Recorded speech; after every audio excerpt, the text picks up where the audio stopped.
everybody, welcome to Integrity Biochem.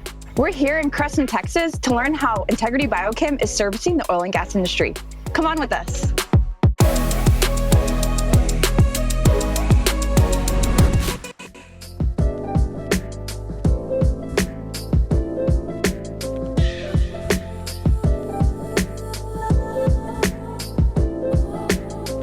As you guys know, with Flipping the Barrel, we're really big into educating our community and shining a positive light on the oil and gas industry. And this is why we wanted to also do this tour to give you guys a little bit of a behind the scenes of what, companies like Integrity Biochem do in this space.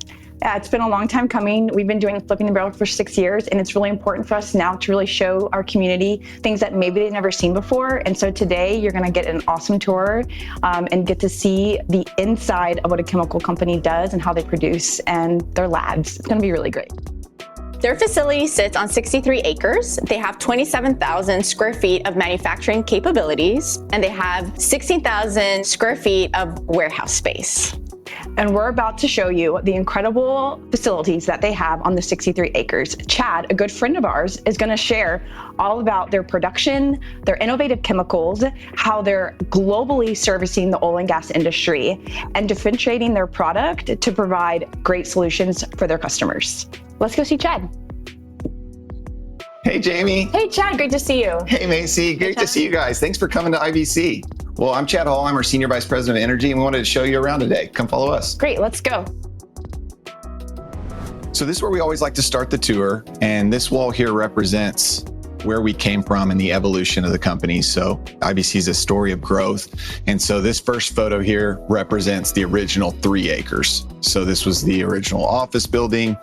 This was the original manufacturing when we first started 8 years ago. And as you go down and you look at these other pictures here, we grew an additional from the 3 acres to 6 acres. And then eventually we moved on to the 11 acres here. And so if you look, this was the original 3 right here. That was the building that we had pointed to. And so the 11 acres came where we actually bought this L shape here. So that gave us an additional 11 acres. We continue to grow. And now that we're over 60 acres, this fence here no longer exists because we bought these 50 acres. And so this represents, that story of growth. And the cool thing about this is, as you're working here and people are using this hallway, it's just a good reminder of where we started and then how far we've came. So with that, we're going to walk over and get our safety gear on so we can go out into the plant.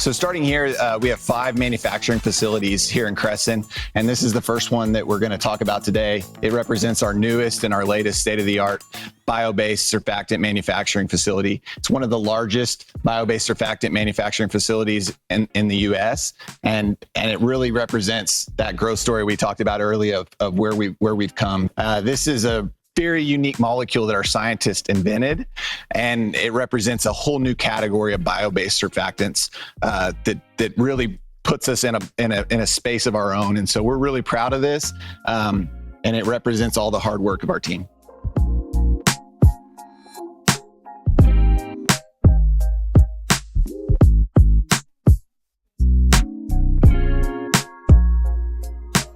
So I want to show you a few things over here. So if you look here, we've got several ISOs on the left. And then if you look to the right, you'll see several transports. We have one of the largest fleets for frac in North America. Several of those are actually on site being used right now. These are ready to take new jobs or replace existing ones. And so we offer last mile services where within 12 to 24 hours, we can take finished goods and then get them to locations. So that's something that we provide that not all manufacturing companies provide. It really helps separate us and separate us apart for some of the other companies. In addition here, something that I want to expand is if you look back all the way to the silos way over there, that 60 acres that we talked about, this just shows how much room we have for growth. So what you'll see here in the future is additional manufacturing sites that don't even exist yet. We're going to look at the 5 that exist today, but this just shows how much room we have for growth above and beyond where we already have. So we're really excited about the future of IBC, and definitely the last mile services is something that we wanted to kind of point out here. So as we make our way over to the manufacturing facilities, I did want to point out our newest addition that we're really excited about.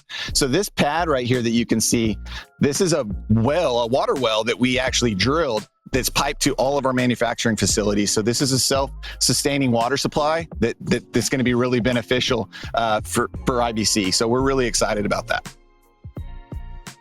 So you may remember from the photos in the hallway when we started the tour, this was the original facility, but it was all open. So those doors, we've put up the siding on it, and that represents one of our manufacturing facilities that we do several blends in. But we're going to walk and get a little bit closer up on some of the other facilities.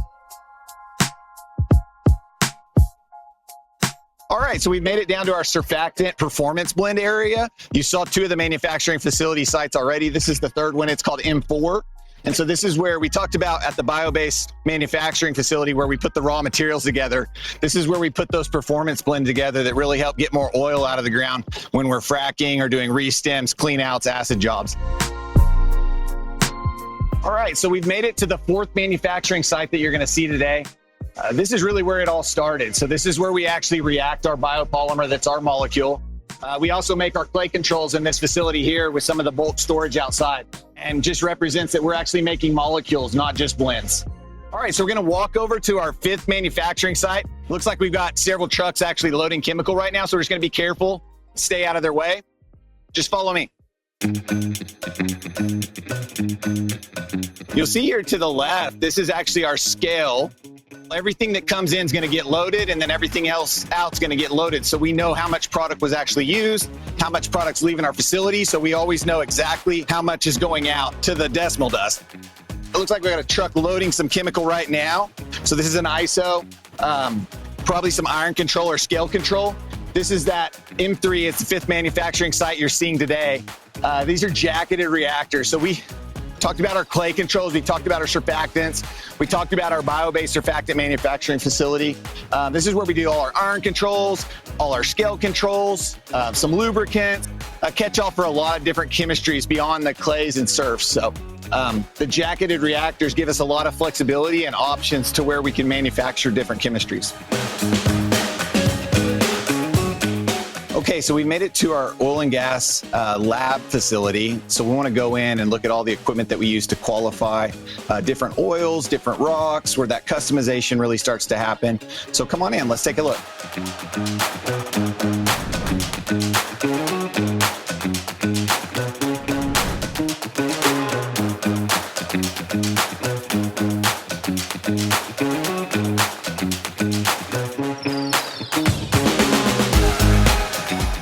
All right, so we made it. So I want to introduce you to one of our MVPs. This is Heather Hollis. She's one of the best lab managers in the world, and she's going to give you a tour of her lab.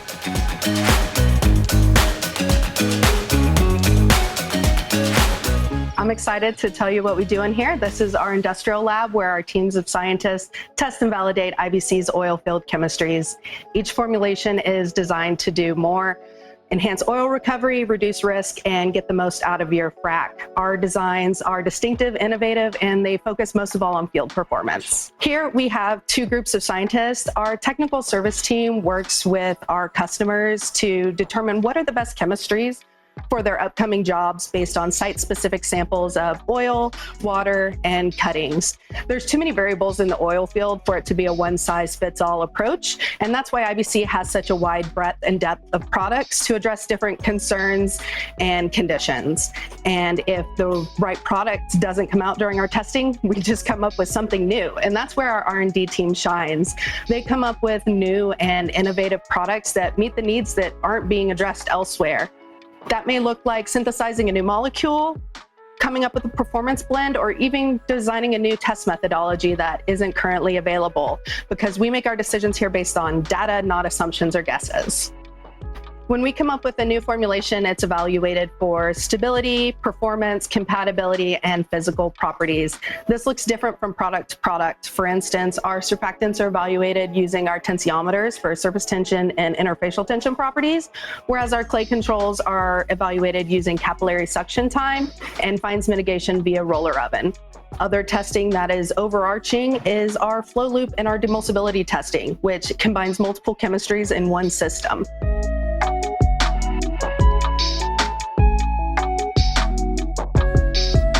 We don't stand behind a magic curtain and recommend a product just because. Instead, we validate our recommendations. And that's because when our product goes into the field and the results are undeniable, people get excited. And that's when we've truly succeeded.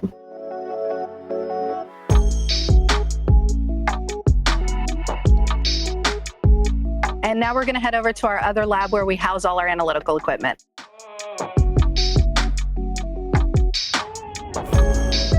This is our specialty chem laboratory, but it also houses some of the analytical equipment that the whole technology center uses.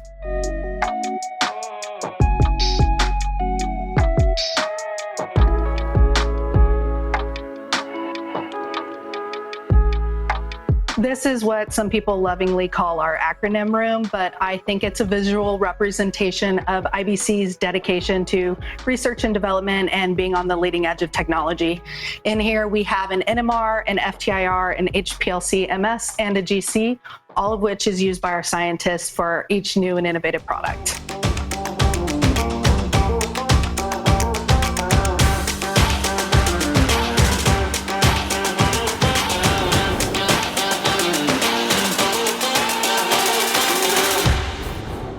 Chad, thank you so much for that tour. I have to say, I learned so much about Integrity Biochem and all the things that y'all are doing for the industry. And more importantly, what y'all have done here on the 63 acres really impressed me. So really appreciate the time. It was awesome for you guys. You guys are awesome. It was so great that y'all came and spent the day with us. Thank you so much, Chad. It was great to see you today. Yes, thanks.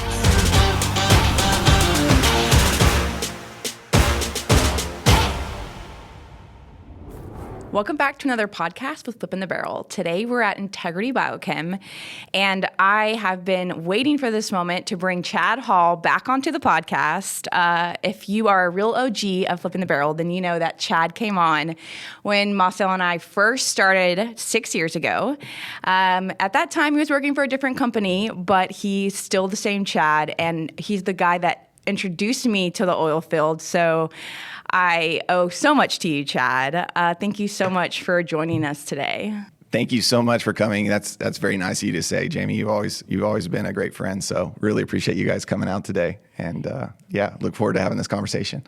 And Chad, for those who don't know or didn't hear your story, I'd love for you to kind of share a little bit about you, your background, how you got into the oil field, and also I believe your family was in the oil and gas industry as well. So tell us a little bit about that history. Yeah, absolutely. So my grandfather was in oil and gas. My dad was in oil and gas. So just kind of grew up around it, was always around it. So I'm third generation oil and gas. And so that was kind of what I knew. And after I graduated college, I took a job with Baker Hughes working in the field selling drill bits. That was back in like 2002. So I'm 20 plus years into this now. And so, a couple stops along the way. About 13, 14 years of those 20 plus were on the drilling side. And so a lot of downhole tools. When I was with Schlumberger, they moved me from Smith over to MI Swalco. So I got a little taste of solids control and drilling fluids. At the end of my career there, I did some D&M, directional drilling, MWDs, rotary steerable tools, things like that. So really got a taste of a lot of different things on the drilling side. And then about 7, 8 years ago, I changed from the drilling side of the industry over to the frac and completion side. And so loved drilling, but I also get really excited about frac and specifically chemistry. So that's what I've been doing. Some of the chemistries that I've been a part of are like very specific, surfactants, clay controls, things like that. But that's our day in, day out here, and I really love it. So Thank you so much, Chad. I actually didn't know you were third generation, so I've learned something after 6 years on the pod. You missed that on the podcast, or I don't remember. Can you tell us a little bit about Integrity Biochem? What made you join the team? Bring us back to like your first day, and what made you excited to come work here? Absolutely, yeah. So it's kind of a crazy story. So we all have our COVID story, and so I have a COVID story as well. So the company that I was working for, I'd had a great career with Schlumberger, and I decided to take a chance with a smaller startup. And a lot of companies didn't make it through COVID, so that company folded. It just so happens that Integrity Biochem was selling similar chemistries as well as some additional ones that company did not. And a gentleman by the name of Bryce Parker, he's become a real good friend. He's our executive vice president here. They saw my post on LinkedIn and they reached out to me. People were not hiring during COVID, so it was a little bit scary, right? Like, what am I going to do? I've always been promoted, not have this situation. And so, Integrity Biochem took a chance on me in a time where people weren't really hiring. And so, here I am coming up on 5 years with IBC later, and it's been great. I'm our senior vice president, so I run our oil and gas division. I've had several promotions here, and it's been great. I really, really grateful for Bryce to have reached out to me during that time. So I have to say it's pretty incredible. I mean, we were here today. We did an amazing tour of the facility. You sit on 63 acres, and it still like blows my mind to think like the servicing that y'all do at that scale. Tell us a little bit about the history. Like, y'all started in 2017.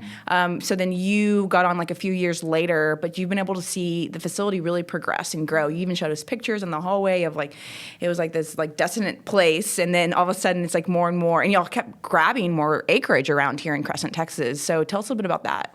Yeah, so it's just a really cool growth story. You love, a lot of startups, don't always make it, and so IBC is a story of growth. It started with 3 acres, one blend facility, one office space, and then it's just grown. We acquired the additional 6 acres, like we looked at in the photos in the hallway there. Then we moved to 11, and then now here in the past few years, we've grown to greater than 60 acres. And so a lot of that's just, when you look at the team and the DNA and the culture of IBC, it's just a bunch of people that want to win, want to have fun, want to grow. And so that really poured into what you see here. And then, as you can see, 5 manufacturing facilities here now.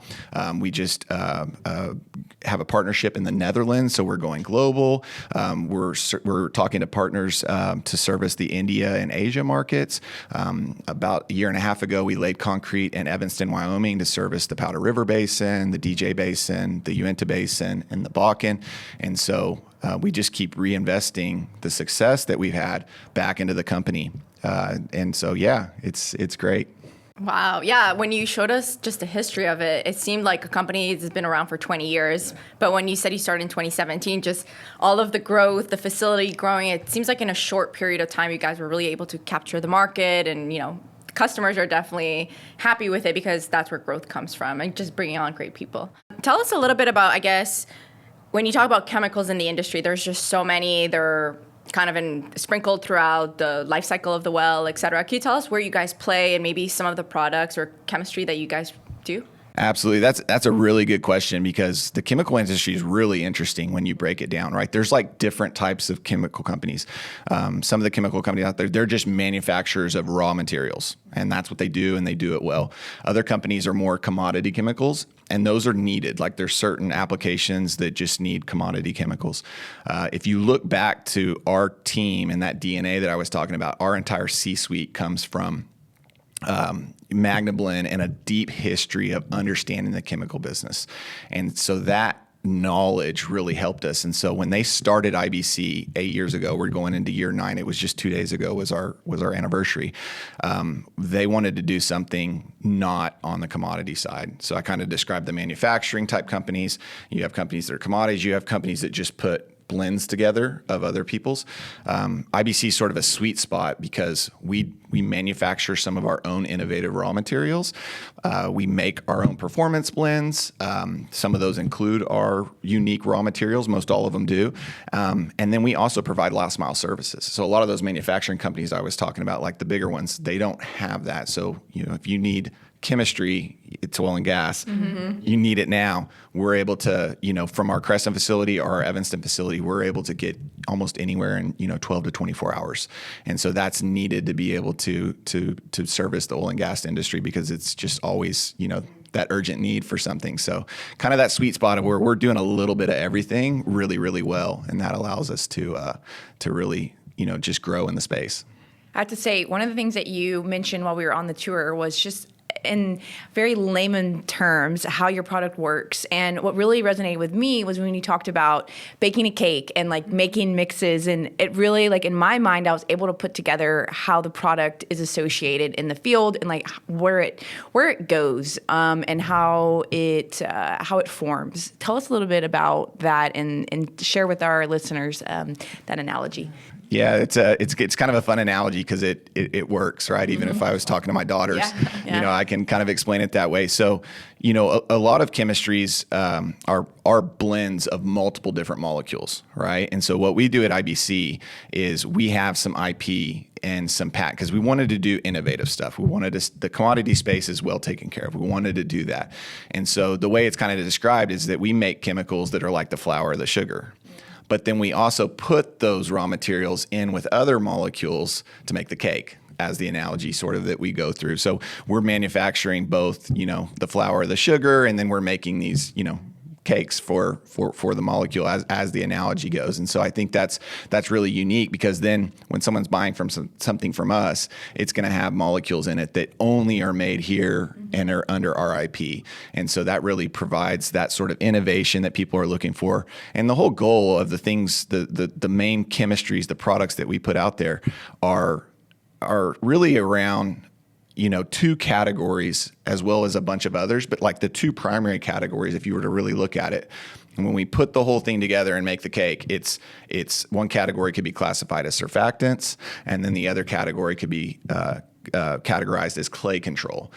But we don't just want to put a surfactant out there or a clay control out there. We want to put surfactants out there and clay controls that act and behave differently to make better wells, to get more oil out of the ground, to clear pathways in the fracture to actually bring the oil out of the rock. And so that's really what it's about. And so our team in the lab have a large team of advanced scientists, individuals that work in tech service that are constantly just innovating and making it better and better and better, because we want to continue to, help the oil and gas industry to get, just make better wells. Yeah. Awesome. For somebody who doesn't know what a surfactant is, can you just break it down for us? You gave us a good analogy of like washing your hands, and tell us kind of when you put a surfactant in a well while you're fracking or an old well, how does that help the oil get out? Yeah, absolutely. So surfactant it's just a short word for surface active agent. So surfactants are in everything. Surfactants are in agriculture. Surfactants are in personal care. Any household cleaner that you would go into your cabinet and grab, it's got surfactants in it. The surfactants that we're making for oil and gas are more of a like boutique premium performance blend. And so how that actually works downhole different than maybe a household cleaner or something that goes into cosmetics and personal care is we're really looking at the wetness of the rock. That matters. So if you have a really oil wet rock, that oil is just going to stick to the rock and it's not going to want to come off.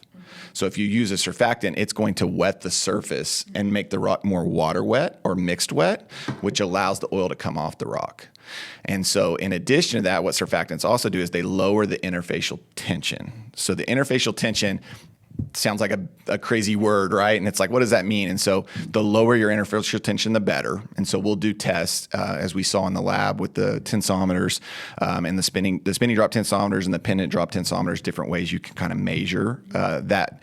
The lower, the better. And so if you think about it, if you think about a droplet of oil, right, it looks like this. So when you lower the interfacial tension, it reshapes the oil and makes it much thinner. And so by making it thinner, because you think it's either easier to pull it out of the rock. So when you think about the fracture, right? So you're going to frack a well, you crack open rock, and then you introduce it to fluids it's never seen. All those fluids do different things to the rock. Obviously, you're introducing proppant to keep the fracture open, but then it closes back around that proppant. We're talking about specifically the wells here in North America, unconventional wells, right? We always knew there was oil in the rock. We just didn't always have a way to get it out until fracturing came along. And so that fracturing's great, but surfactants can help make those wells even better, because when you lower the interfacial tension, when you wet the rock, you can pull the surfactant out of that rock. And the analogy you gave is really good, right? I mean, I think if you're working on a car, if you're working out in the yard and you have a bunch of grease on your hand, what do you use? You use soap, which is a surfactant, and it cleans the oil or the dirt off of your hand. If you're washing your dishes and you have a bunch of grease on a pan, you're going to put surfactant on it to get the grease off the pan. It's still lowering the interfacial tension. It's changing the surface tension. It's changing the structure of that to actually help remove it off. And so we just like to make ones that are very specific for oil and gas. And you see it because when you look at the case study, you can look at a well that used the surfactant and a well that didn't use the surfactant. You got to make sure that you're comparing apples to apples. There's a lot of nuance to frac, and so you want to make sure that you're comparing a good well to, or not a good well, but a one well to another that uses the same amount of proppant, that's the same lateral length, or if it's not, that so you're just making it apples to apples, and then that's then it's a fair compare. And so what you see is in the wells that you'll use our surfactants, and we just have case study after case study after case study. We're 8 years into this, so we've got this database where we can just show. The cool thing too is that with the lab, and when you're talking about surfactants, we can talk about clay control later, but surfactant specifically is one surfactant may work very different in one oil. So maybe you've got Wolfcamp A or Wolfcamp B, or you've got a Sprayberry well. Maybe you've got a Klein well. You could have any of the wells, DJ, the Taylor, the Uinta Basin. There's different formations there. And so what you want to do is you want to get the customer's oil. You want to bring it into the lab, and then you'll run the gauntlet of all your performance blends and see which one works best. So in oil and gas, it's the technology's always been at a high level, and so we want to match that with chemistry to what the other industries, or what are the other service companies do in the industry, and make sure that we're providing a surfactant that's going to match that oil, lower that interfacial tension, and then help get the oil out of the ground. So. There's a few things that you said that I really like. And first off, I'll start with, I love the idea of talking about it in a way of using soap at home and rubbing grease off your hands, because for those who are not familiar or don't associate day-to-day things with even what the oil and gas industry does, I mean, that's so important, because also when you're at home doing those things, it's only possible because of the oil and gas industry. Yes. And that grease is from cooking, so it's not grease from oil. and you're still utilizing something that is, essentially an oil and gas product. So I think that's really cool. And then another thing that you were talking about is just ultimately being customizable for your customer. So you aren't just like, hey, we use this next door, you utilize the same thing. You're like, no, let me have your oil, let me test it, let me customize for you.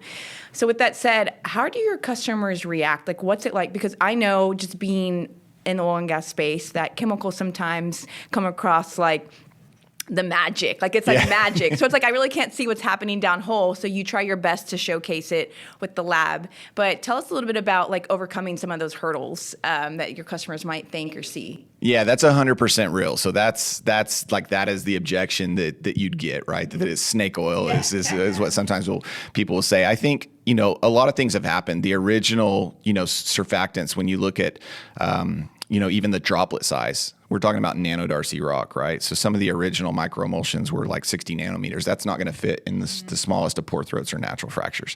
So, the droplet size we have is, going to be less than 10 nanometers. Some of the droplet sizes are less than 2 nanometers. So we're getting into the smallest of pore throats. Yeah.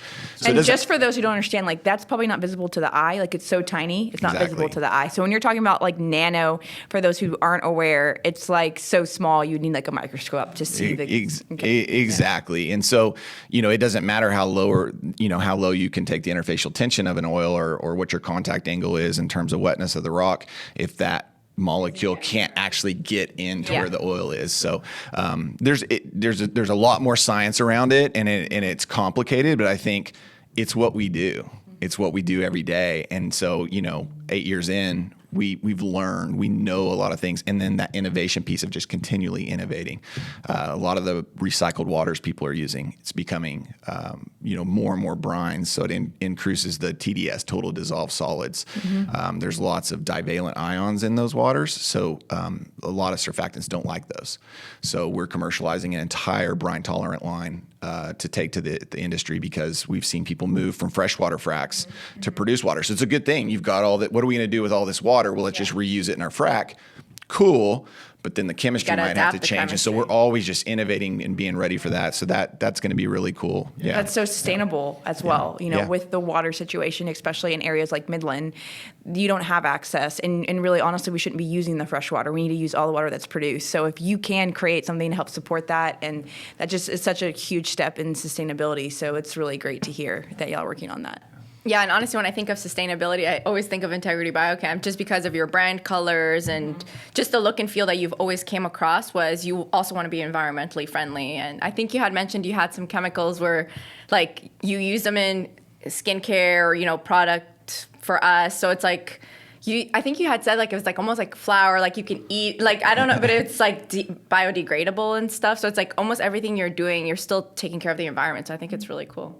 Yeah, absolutely. I mean, one of the things that's interesting, so we have a personal care division, right? We have an agriculture division. We have a mining and industrial division. We have a HI&I division. And so all these other divisions, we started as an oil and gas company, but we've started all these other divisions because the molecules that we're making can be used widely across many industries.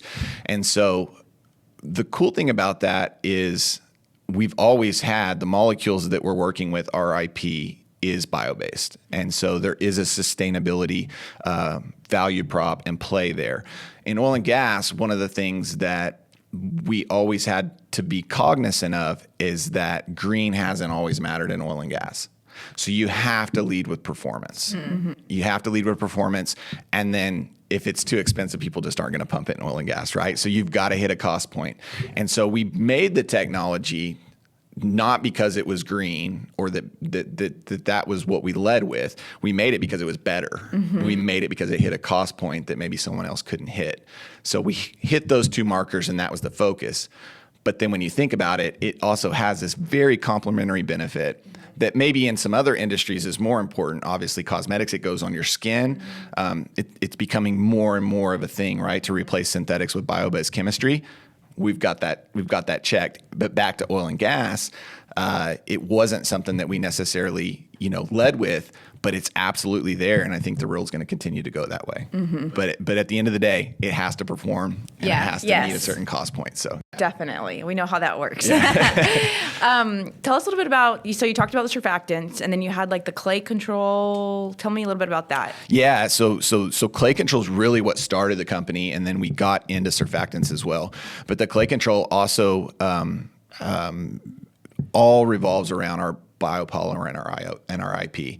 And so one of the things about clay control, there's kind of some, I feel like maybe I'm taking some liberties here, maybe some misconceptions in the oil field. So when you say clay control, maybe one of the first objections you get is people say, I stopped pumping clay control, my wells didn't get any worse or better.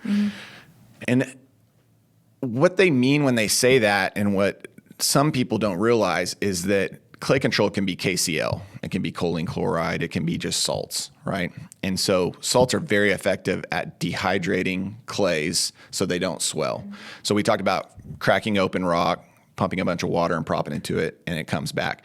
If your fracture on both sides swells in between that proppant, you lose your conductivity, and it's harder to pull oil through that if it's closed off.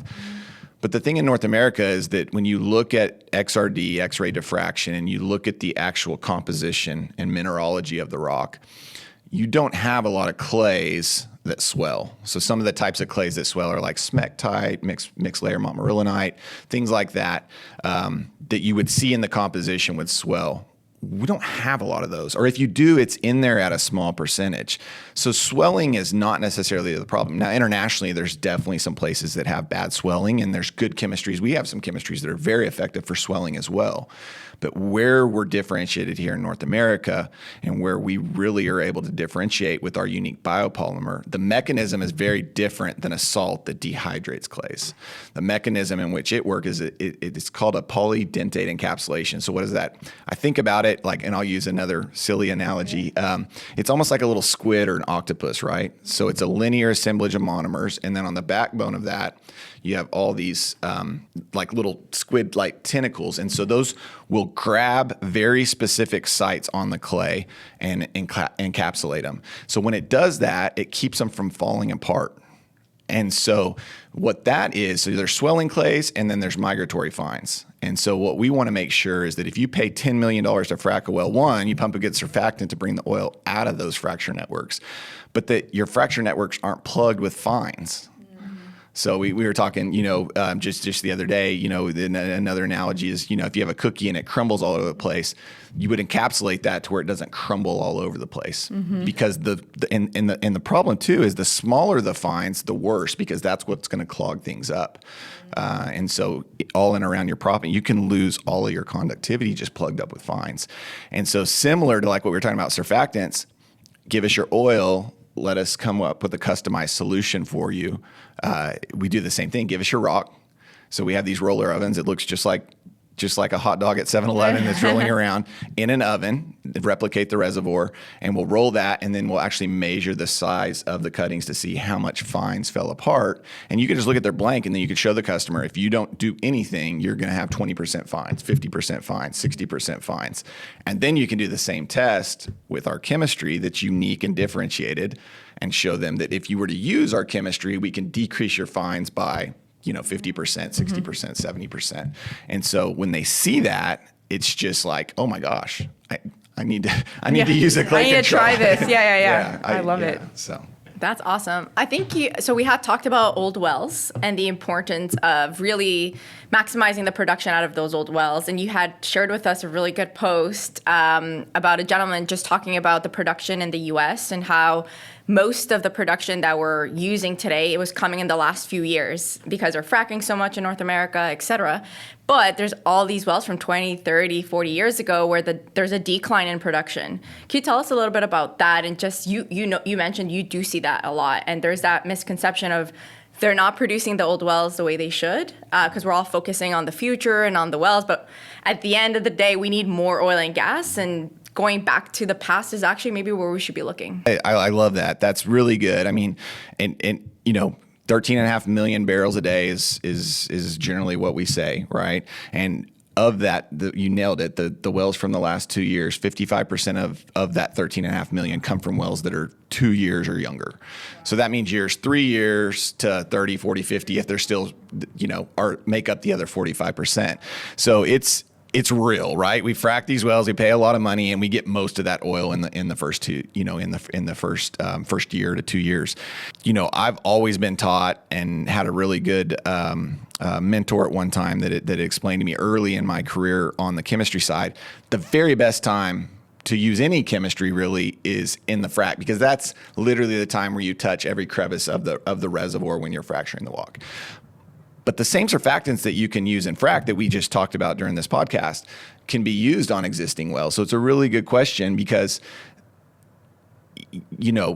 those same, as you have these steep decline curves and it comes down, you can in theory pump a surfactant on the frack, and then you can come back maybe when you're changing your ESP, or maybe you're doing a clean out, or maybe you've got to pull casing for some reason because of a hole. You're already going down the hole with fluid. Just put some surfactant in it. And the amount of surfactant that you would use on a frack is very different. I mean, you may just need a tote or so of chemical. So it's not like it's going to be crazy on price. And so I think we're at a point, and you're seeing the post that we were talking about that you alluded to, is that people are saying, we need to go back and treat old wells.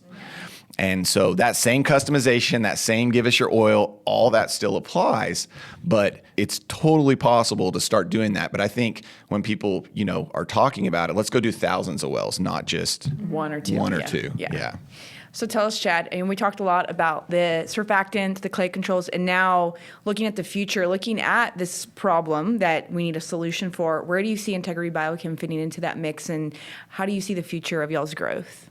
Yeah. So, we talk about innovation being like key here, right? So we're always that team of advanced scientists that I talked about, they're awesome.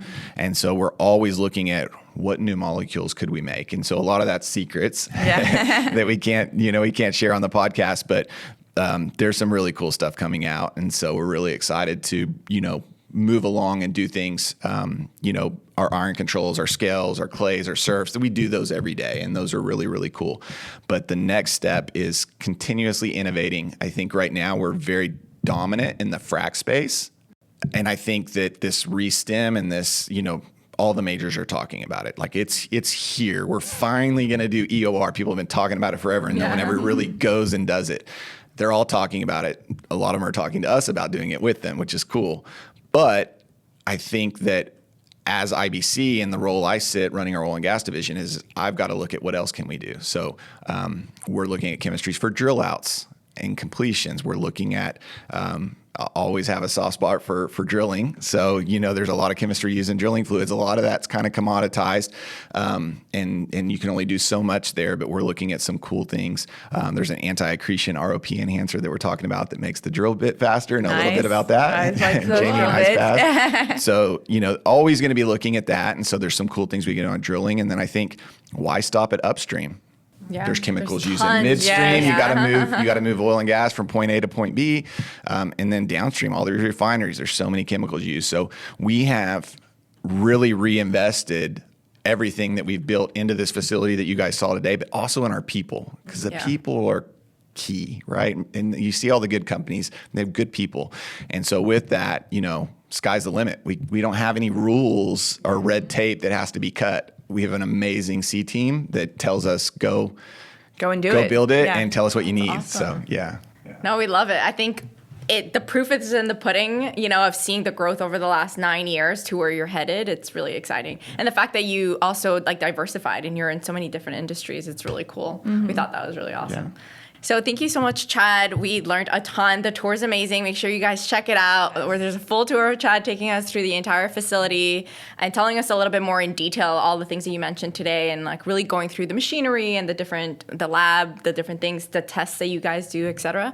So where could people find Integrity Biochem? And let's say somebody is really interested, who should they reach out to? What's the best way to contact you? Yeah, reach out to me. I'm sure we can put my contact information in the comments. IntegrityBiochem.com is our website, so you can find us there. We're on LinkedIn, we're on Instagram, so all the usual places. Thank you again for having us here recording at your beautiful facility in Crescent, Texas, Chad. Really appreciate it. You guys are good friends. Thank you so much for coming. It meant a lot to us, so we loved having you here.